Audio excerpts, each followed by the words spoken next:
Hello friends and everyone, మన విహారీ యాత్రకు ఛానల్కి స్వాగతంగా పలుకుతున్నాను. ఇప్పుడు మనం అసలు విషయానికి వచ్చేద్దాం. అసలు మనలో ఎవరైనా దేవుడిని నిజంగానే చూసారా అంటే సమాధానం లేదు అని అర్థం. ఎందుకంటే మనం నిజంగానే చూసుండం, కానీ ఆ ఫీలింగ్ ప్రతి ఒక్కరూ పొందే ఉంటాం.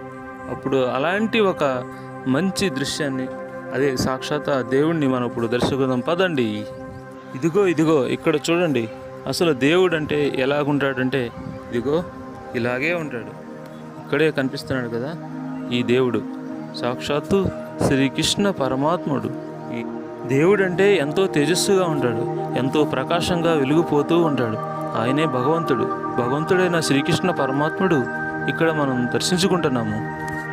భగవంతుని నిజరూప దర్శనం చూడడం మన మనసుకి అత్యంత ఆహ్లాదకరంగా ఉంటుంది.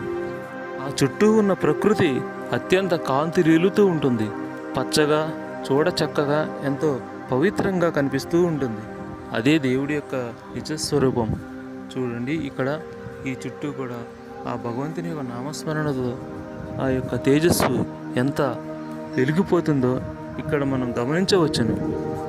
అసలు దేవుడు అంటే ఎలా ఉంటాడు?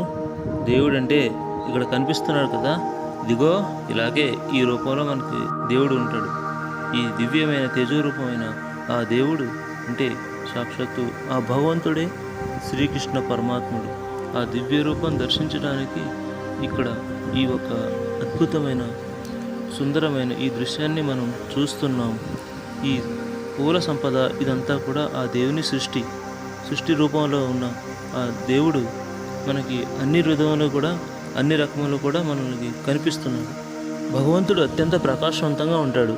ఈ కలువ రూపంలో ఆ పువ్వులు ఎలా అయితే కనిపిస్తున్నాయి మనకి, అంత ఆకర్షితంగా, అంత ప్రకాశవంతంగా, అంత వికసితంగా కనిపించే ఈ కమలాలు మనకి అత్యంత దివ్యమైన ఒక మహా అనుభూతిని మనకు పంచుతున్నాయి.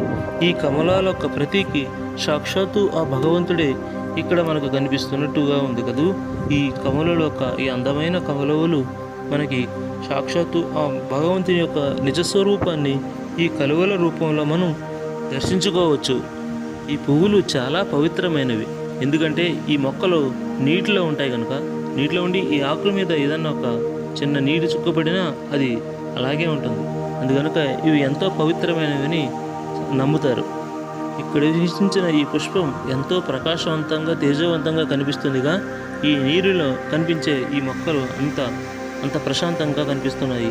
దేవుడి యొక్క నిజస్వరూపాన్ని మనం అన్ని రకములా దర్శించుకుంటవచ్చు.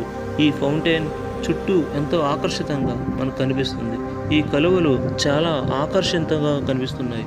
ఇవన్నీ కూడా ఈ యొక్క పుష్పాలు దేవుని యొక్క ప్రతీక. సాక్షాత్తు ఎంతో పవిత్రమైన ఆ దేవుడికి ఈ యొక్క పుష్పాలు అండ్ ఇవన్నీ కూడా మనం చూడవచ్చును. గోమాత తల్లి బిడ్డలను మనం ఇక్కడ చూడవచ్చును. ఇక్కడ ప్రతిదీ కూడా ఆ భగవంతునికి అంకితం అవుతున్నాయి. అంతేగే కదా శ్రీకృష్ణ పరమాత్ముడు దేవుడే కదా. ఈ వీడియో మీ అందరికి నచ్చితే దయచేసి నా ఛానల్ సబ్స్క్రైబ్ చేసి అండ్ లైక్ చేసుకోండి.